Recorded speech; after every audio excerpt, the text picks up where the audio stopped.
خیبر پښتونخوا اسمبلی د فوجي عدالتونو خلاف غټ قرارداد هغه منظور کو او په اجلاس کې عبدالسلام آفریدي د صوبایي اسمبلی MPA ممبر هغه قرارداد پیش کو چې فوجي عدالتونه کم دې ټایم کې فیصلې اوري او هغه کم عمل شروع کړی دی نو دا صوبایي اسمبلی د دې خلاف یو اواز اوچتولو هغه قراردادو نو دغه قرارداد د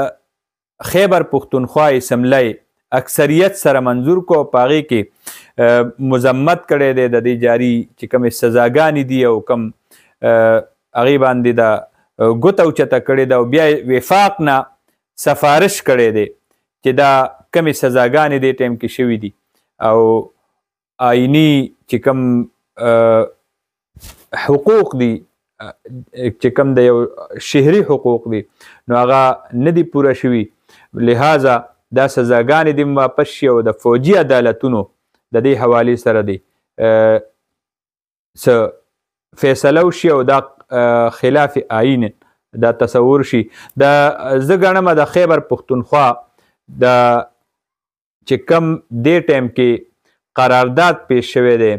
نو ډېر په همه موقع یو ډېر غټ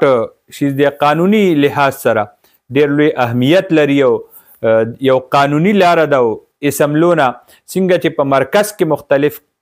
آئینونه